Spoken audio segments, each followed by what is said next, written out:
imaginé par Binge Audio.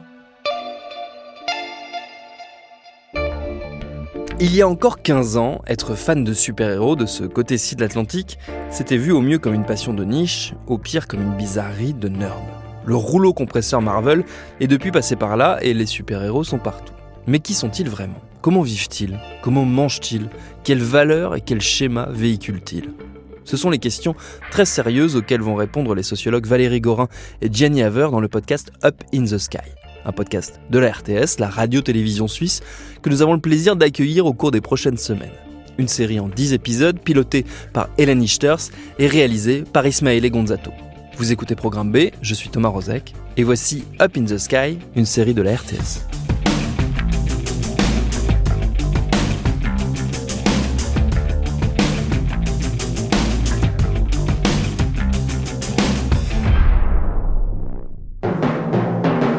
Up in the Sky, sous la cape des super-héros. Faster than an airplane, more powerful than a locomotive, impervious to bullets. Up in the sky, look! It's a giant bird! It's an airplane! It's Superman! Valérie Gorin et Jenny Haver. Il s'agissait d'une certaine manière de transposer l'étonnement du vol en une phrase. Et donc, c'est une phrase qui commence par Up in the Sky et qui continue. Qui donne l'élan. L'émerveillement de ce qui se passe dans le ciel. Alors, Up in the Sky, on va commencer peut-être par le commencement pour ce premier épisode. On va se concentrer peut-être sur quelques racines du super-héros, parce que voilà, tout le monde connaît les super-héros, mais c'est un petit peu brouillon parfois, on ne sait pas où les faire remonter. On suppose qu'il y a une bonne partie de mythologie là derrière, mais on verra avec vous que c'est pas forcément le cas. Oui, disons, la mythologie s'est construite après, en fait. Lorsque Superman arrive, il est tout seul, pas longtemps. Mais au début, il est tout seul. Et donc, pour qu'il y ait une mythologie, il faut un ensemble d'histoires qui rentrent en interaction, qui se répondent l'une l'autre, qui véhiculent une même logique, un même système d'histoire, des mêmes caractéristiques, voire où les personnages se rencontrent. La mythologie grecque ou les autres mythologies, c'est ça, au fond. Et donc, lorsque Superman était tout seul, il n'y a pas de mythologie. Par contre, très vite imité, très vite multiplié par tous les autres éditeurs qui sont un peu jaloux du million d'exemplaires vendus chaque semaine, chaque mois par les albums de DC Comics, ça va créer une foule de personnages qui vont se répondre, s'imiter, raconter au fond la même histoire chaque fois, avec évidemment chaque fois des variations aussi. Et ça ressemble quand même beaucoup à une mythologie. D'accord, donc on peut faire remonter le début du super-héros, si je comprends bien, à Superman. Donc il y a une année de naissance finalement. Oui, en tout cas, c'est mon avis. On peut s'amuser à trouver des ancêtres. Ouais. Et disons, ça fait 50 ans qu'on cherche des ancêtres super-héros et on en trouve plein. Faisant un suprême effort, Fantomas s'échappe encore. Il y a quand même un gros débat entre les Français qui ont voulu se réapproprier un petit peu le genre super-héroïque et puis les Américains. Donc, on va dire le dogme canonique, c'est Superman 1938. Et puis, pour les Français, il y a plutôt un genre qui se développe au 19e siècle avec des romans de fiction où on a des personnages qui sont le justicier, masqué, type Rocambole, Arsène Lupin et Fantomas, éventuellement. Et ça, c'est pas des super-héros pour les Américains, mais c'en est pour les Français ? Alors, la question est débattue. Le super-héros qui était repéré par les Français comme étant une anticipation des super-héros à l'américaine, c'est le nyctalope. C'est un roman des années 10 d'un certain Jean Delahire et qui est un personnage qui voit la nuit. D'ailleurs, la nyctalopie est une maladie qui fait voir plus pendant la nuit que pendant le jour. La nuit, voilà. Et ce personnage a des aventures, c'est un peu un malfrat, un vengeur. Nyctalope, la France a besoin de vous. Ici le président du Conseil. À l'heure où vous écouterez cet enregistrement, vous devriez déjà être à l'adresse d'une ancienne fabrique où 2 dangereux criminels se sont échappés. Ils se sont enfuis de la prison de la Santé. Ces bandits ont également dérobé de puissants explosifs. Prenez garde, nyctalope. Mais il a un nom et prénom à part le nyctalope, mais tout le monde connaît quand même son identité. C'est pas cette logique d'identité secrète, c'est plutôt un surnom, le nyctalope. Et puis, au fond, on voit que si on cherche des personnages de ce type, mais il y a foule dans la littérature populaire française, italienne, espagnole, anglaise, américaine. On a même évoqué un personnage qui a vraiment vécu, qui est Vidocq, chef de la police judiciaire, militaire française, ancien bagnat. Mais tout comme d'autres personnages comme Guillaume Tell, du côté américain, il rentre pas dans la définition du super-héros. Parce qu'en gros, il y a à peu près 2-3 caractéristiques. Il faut d'une part le costume. Donc le côté juste au corps, la cape, éventuellement la culotte enfilée par-dessus le collant. Il faut l'identité secrète. La plupart des super-héros, ils s'affichent pas comme super-héros au grand jour. On ne sait pas qui ils sont dans la réalité. Et puis surtout le super-pouvoir. Et le super-pouvoir, il vient en général, ils ont des origines très précises. Soit c'est dû au fait de leur naissance, comme Superman ou Thor, qui sont nés comme ça, comme des dieux ou des demi-dieux. Soit c'est dû à une mutation génétique, comme Spider-Man, un sérum, celui qu'on a donné à Captain America. Début de l'injection, prêt, dans 5, 4, 3, 2, 1.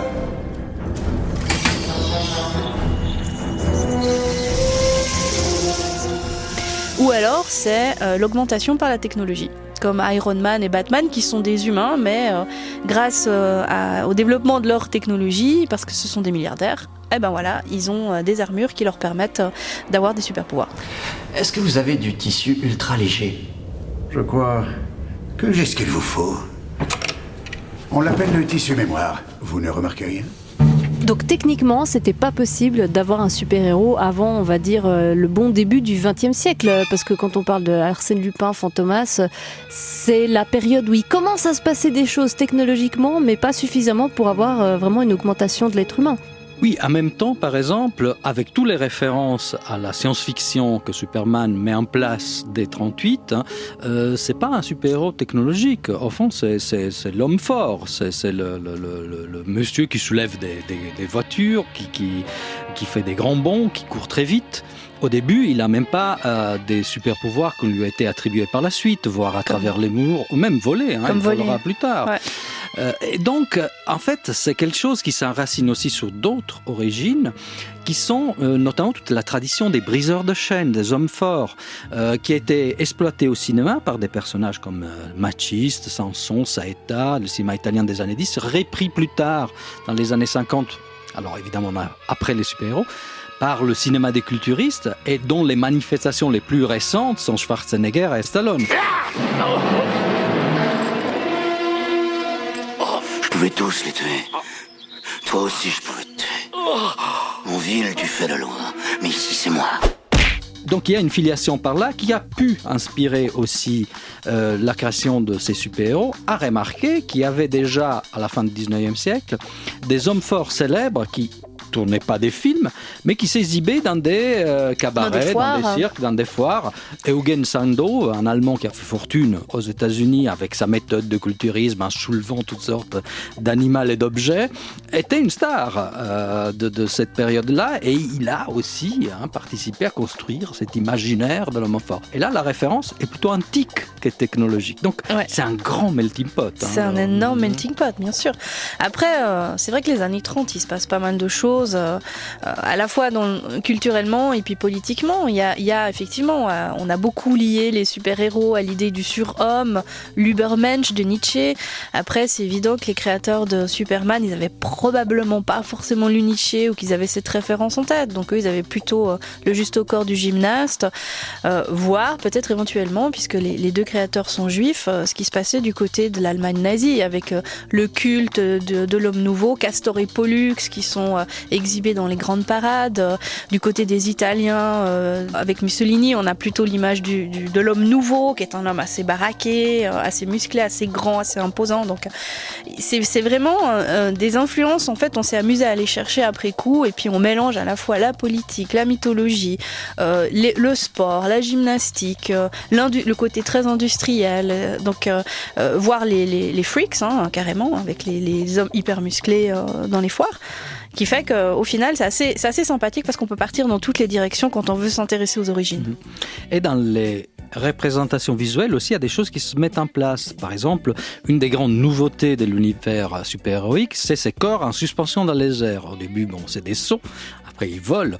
Or, les années 30, c'est le moment où la photographie sportive met en scène des plongeurs, des gens qui font du saut en longueur, dans des positions d'instantané qui trichent un peu sous le mouvement en les montrant comme s'ils étaient en train de voler. Les hommes volants. Voilà, c'est vraiment ça qui les Jeux Olympiques de 32 ou de 36 ont pléthore de ce type de photographie et qui figent un peu comme ça, une culture visuelle de l'homme en suspension dans les airs qui va être exploité évidemment. Qui suis-je, père? Tu t'appelles Kal-El et tu es l'unique survivant de la planète Krypton. Et bien que tu aies été élevé comme un être humain, tu n'en es pas un. Tu as de grands pouvoirs. Jusqu'ici, tu n'en as découvert que quelques-uns. On continue à parler super-héros et mythologie avec toi, Gianni, et toi, Valérie, parce que vous êtes passionnés. Donc vous êtes universitaire, professeur à l'université, mais vous avez une vie secrète dans laquelle vous bouffez du super-héros, mais à n'en plus pouvoir. Tout à l'heure, on parlait en fait de l'homme fort qui finalement est la base du super-héros, mais il y a un élément essentiel de toute la culture du super-héros comme on la connaît, c'est la notion du super-méchant. Et ça, elle n'est pas forcément présente autrefois. Non, l'homme fort des foires, il exposait sa force en soulevant des objets, parfois en défiant des passants, d'autres concurrents. Mais en fait, le début des super-héros, on n'a pas de super méchants. C'est des super-héros qui interviennent dans un univers courant et ils luttent contre quoi ? Ils luttent contre le problème américain des années 30, c'est-à-dire la criminalité, et spécialement la criminalité organisée. C'est Al Capone, le super méchant des premiers... Bon, il n'est pas thématisé, mais voilà, c'est le gangster. 1930.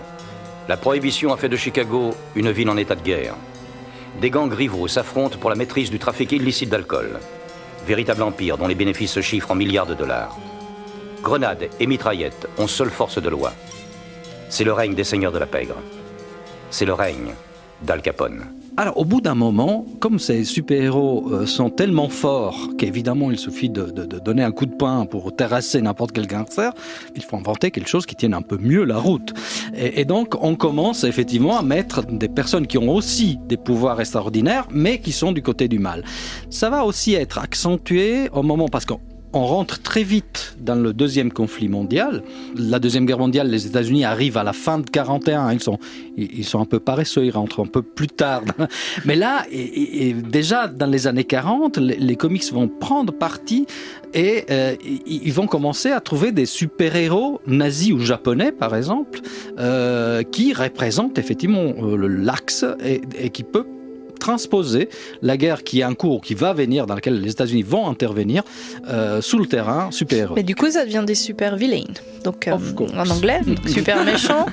Et alors, soit on va chercher du côté de ce qui se passe au niveau politique ou la guerre, soit alors, on va aller se nourrir encore une fois de la mythologie qui est remplie forcément de dieux hyper malfaisants. On en trouve chez les Grecs, les Égyptiens, les Romains, les Africains. Et ça va créer soit des personnages qui sont directement pris de la mythologie. J'adore ce Joker. Alors mon conseil, souriez, il y a de la joie.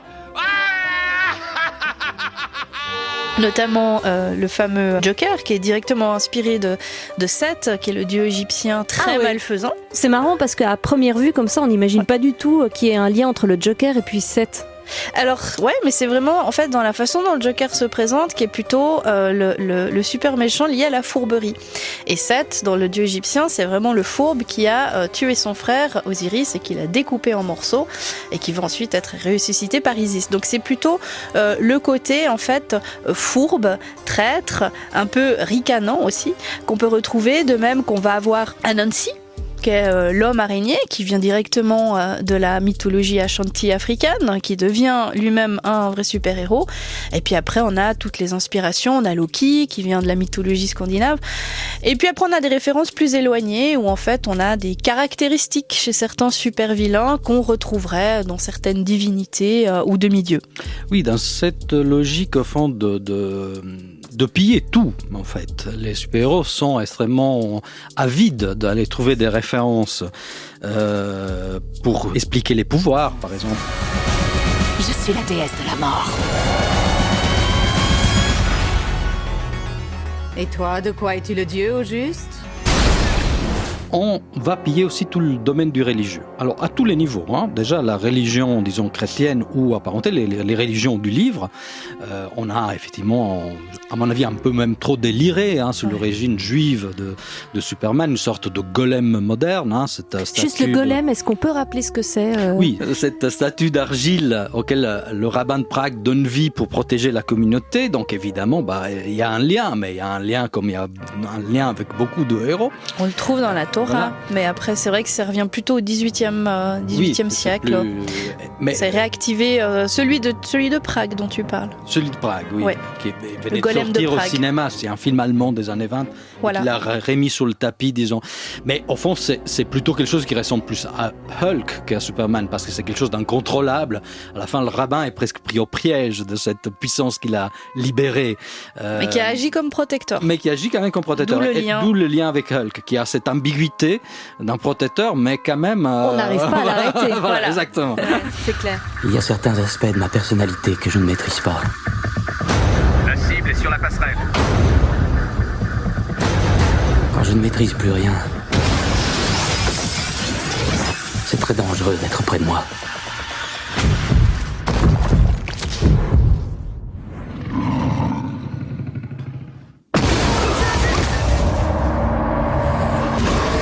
Mais sinon, il y a dès l'archange Gabriel qui donne des personnages ailés comme Angel ou Falcon à toute la mythologie grecque dans laquelle on va chercher parfois des références comme Wonder Woman, les Amazones qui en participent. C'est la fille de la princesse des Amazones.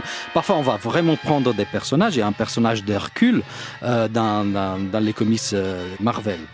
Déjà en 65, on est déjà dans les années 60, Wonder Woman c'est les années 40, donc à toutes les époques. Ouais. Et puis carrément, il y a des Médusas, de nouveau, la mythologie grecque. On a des Isis, on a Thor. Donc toutes les mythologies, africaines, scandinaves, grecques, gréco-romaines, sont mises à contribution. Mais Valérie et Gianni, alors combien de temps il met Superman, puisqu'on parle de super-héros, combien de temps il met, puisque au tout début de votre intervention, on a dit qu'il était tout seul à sa création, combien de temps il met pour se retrouver finalement avec plein de petits copains, on va dire. Alors aujourd'hui, bien sûr, ils sont des centaines de personnages, mais combien de temps est-ce que finalement le public américain se met à complètement adopter la notion de super-héros ? Quelques mois.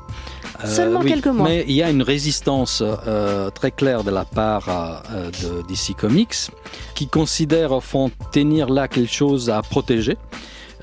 Une des premières imitations de Superman, c'est Wonder Man. C'est un personnage qui sera immédiatement bloqué par un procès que DC va intenter à l'éditeur et il n'aura qu'un album. Après, il y aura d'autres éditeurs. Le plus célèbre, c'est peut-être Facette qui va sortir Captain Marvel, qu'aujourd'hui on appelle Shazam pour des questions de procès, de droit d'appartenance. En fait, c'est Space parce que le personnage appartient à DC et le nom appartient à Marvel. Mais à l'origine, c'est un personnage de Facette. Donc oui, c'est compliqué. On a déchiré quelque part ce personnage. Que lorsqu'il sort, il gagne très vite en popularité au point de vendre plus que Superman. C'est insupportable pour DC. Il y a un procès qui dure des décennies et qui, pour finir, va se solder avec une victoire de DC. Et le personnage est obligé de disparaître et de passer dans les personnages DC. Y a quelqu'un ? Prononce mon nom pour que mes pouvoirs se répandent en toi. Monsieur, je connais pas votre nom. Shazam. Quoi, sérieux ? Ok. Shazam ?